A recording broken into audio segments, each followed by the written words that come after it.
How Tambuwal betrayed me. Gbajabiamila, welcome to the news and please subscribe to our channel.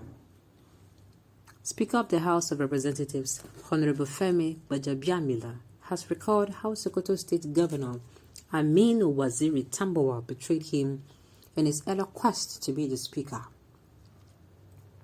He said, despite supporting Tambuwal to emerge Speaker of the House in 2011, the Sokoto governor abandoned him and lying behind Yakubu Dogara in 2015. Gbajabiamila disclosed this in a recent book, Mr. Speaker, The Legislative Life, Service and Resilience of Femi Gbajabiamila, written by two of his aides, Dr. Charles Omole and Musa Abdullahi Krishi. Narrating Gbajabiamila's disappointment with Tambuwal's decision to work against Gbajabiamila's quest to be the Speaker in 2015, the authors wrote, "One good turn is often said deserves another. However, that seemed not to be the case between Tambuwal and Gbajabiamila when it was time for the Surulere 1 Federal Constituency lawmaker to have his own turn as a Speaker in 2015.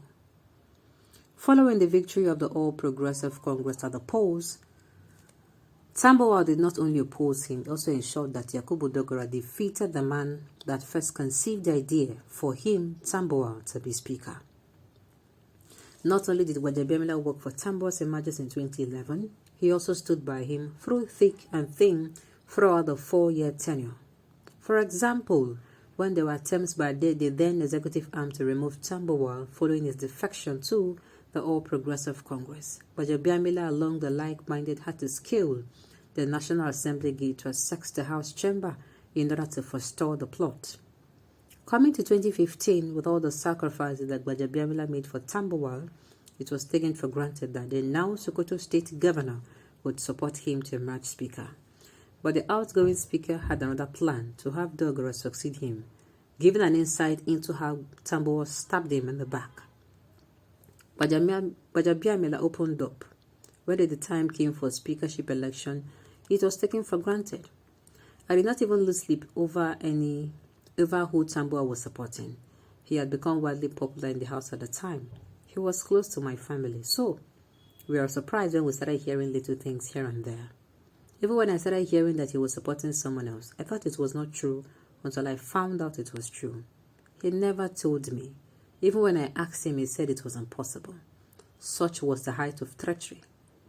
Don't forget that beyond speakership, there were about 7 to 8 of us that started the Tambuwal project for president and came very close to clinching the ticket. We supported him fully. Gbajabiamila was most disappointed in Tambuwal's move to block him from becoming House leader after losing the speakership to Dogara. He lamented that even to be the House leader, Tambuwal opposed that as well. So, at that time in my head, I was like, there was something this guy Tambuwal is not telling me. You have gotten the speakership. That is the Dogara you wanted. You're not resisting my being leader. Be that as it may, I was patient enough and even gained more experience in those 4 years. Has Gbajabiamila any regret? I do not have regret. I followed my heart and conscience. I will do it again. I feel it is in the greater interest of a country if an Igbo man will serve us better or Northerner would serve us better. I will take aside all these parochial things and go for what is in the best interest of a country. On how we turned down pressure to run with Dogara as his deputy. Yes, Mangana was my choice as deputy and we had started working. I had presented him to the whole world. Presented him to my party as my choice. It came down to negotiation time and Dogara came to the party to ask to be deputy, to step down and ask to be deputy. The party called me because it was even a mock election at the time. Well. This is to show you that Northerners will always vote their own. I'm not anything. On this note, we have come to the end of the news. We say thank you for tuning in to listen. And until I come your way next time, enjoy the rest of your day.